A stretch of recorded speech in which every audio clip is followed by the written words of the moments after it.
Well, I have a question. How much Indonesia produces of steel? What is the amount of steel you produce, and so what approach do you have? So is it the full cycle or smelting of cast? Okay. Please allow me to answer the question. Currently, Indonesia nationally produce around 20 million tons of steel annually.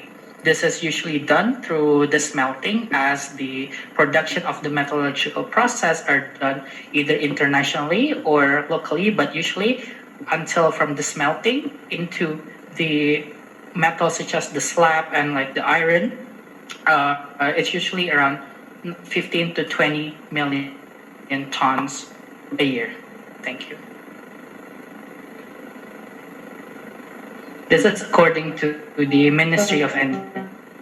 Процентов из них из лома, сколько по прямому циклу, то есть из руды через агломерат. So how much of it through the direct cycle, so through the ore, from the ore? So how much, the percentage of that? So how many percent is produced through direct cycle from ore? So what is the share of producing steel from slab, and so what part from ore, from direct cycle? So you have a very good chain, and you want to do the direct reduce of iron pellets with the hydrogen, and to get hydrogen get from the solar power, right? So it's interesting. So how do you plan to replace the blast furnace with electric arc furnace? So are you going to replace it, or you're going to start the new process, the new plants and factories? Thank you so much for the question. Similarly, thank you so much. As we have listened yesterday regarding your presentation as well, there's going to be steps going towards this process. Of course, we're not going to fully stop the usage of blast furnace, as it is the most readily available. However, there can be a process of 10 years. This is also according to the Ministry of Energy and Production of Indonesia, that by 2050, all of the blast furnace can be replaced by the electric arc furnace. Indonesia currently have 5 to 6 public-owned steel-making processes, such as Krakatau Steel and the others, and they're still using blast furnace. However, by 2025, it will be replaced by electric arc furnace through government help, as well as the technological advancement that can be replaced as soon as the G20 in Indonesia will be held, which is next year. So basically, we're not going to fully stop the blast furnace. We will period.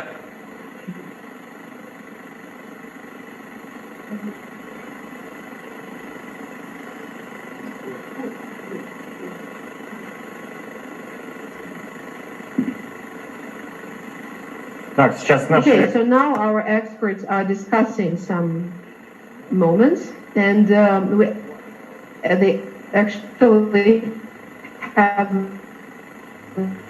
one more question. Would like to ask 2 questions.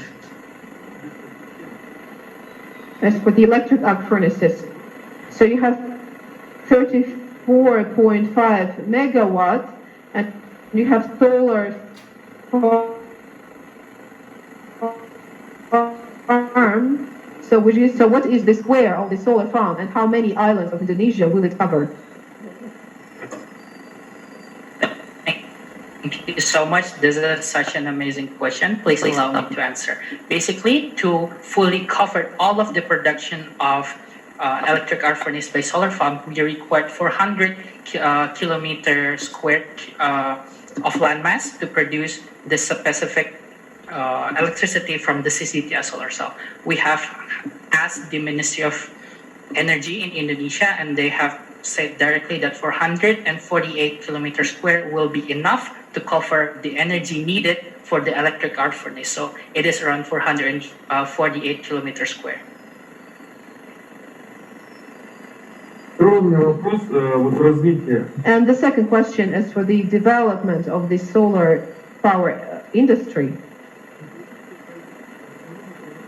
So metal industry is a continuous process.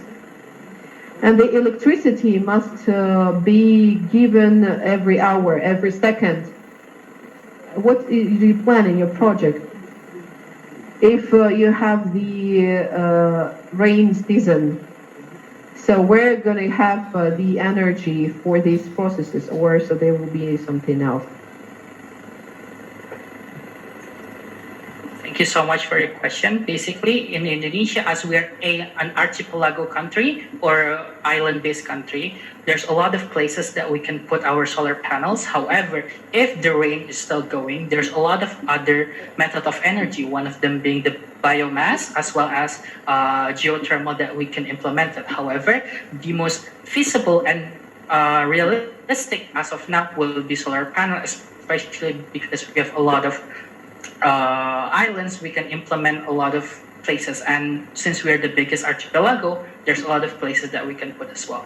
Thank you. I would also like to add for the answer, when it comes to other sources of energy, Indonesia also has a huge source of green fuels, for example, biodiesel, that is made from maize and corn. And there's also the addition of geothermal energy and hydropower energy that is actively being used right now by the Indonesian companies worldwide for the steel making process.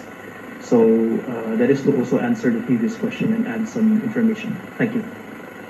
And And and lastly, I'd like to add that for the problem of lack of land, we have a breakthrough technology that is being developed by our faculty that has floating solar panels now. It is currently in development, and the cost for manufacturing is not very much different. So we can utilize our status as a country that has the largest archipelago. We can use our body of water as a place to place our solar panels. That's what I'd like to add. Thank you.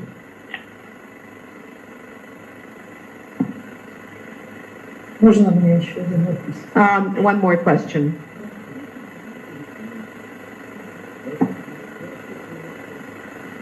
Actually, so I've heard that you're ready to use, instead of coal, use electricity.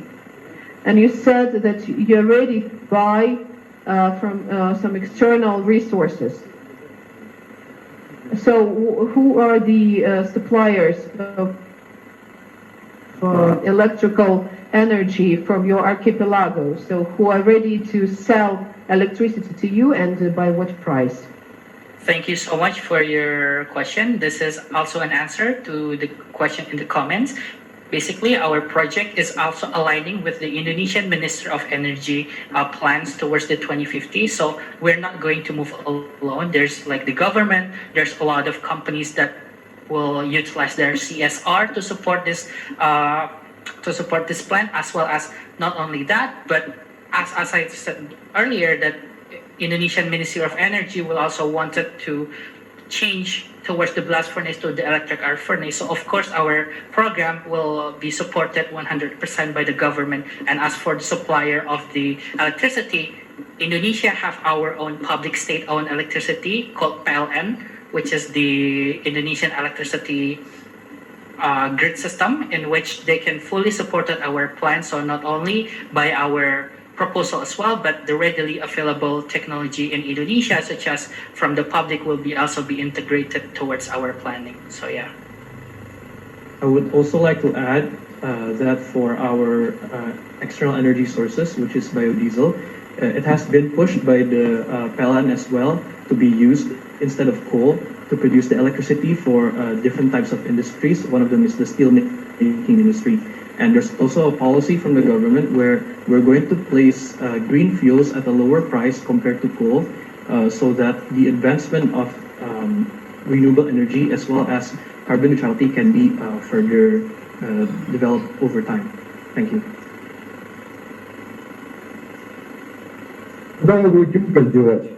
Where are you going to use the coal that will stay in abundance in Indonesia? So what will you do so with the left coal?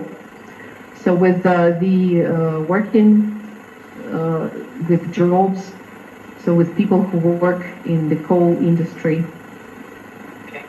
Thank you for your question. Of course, there's a lot more industry than just metallurgical processing in Indonesia. So not only that it can be used for another, for example, nickel smelting or the others that will takes a lot more time to move from blast furnace to electric arc furnace, but also there's the state energy enterprise as well as other for example, there's so many industry that we can move this coal to, especially in Indonesia. Again, being archipelago, it's really not a big problem as we can move around our supply easily. I would also like to add for the coal can also be used as a co-firing method with the biomethod we have proposed, so that it will eventually help the transition even further for the next 10 to 20 years of transition. Thank you very much.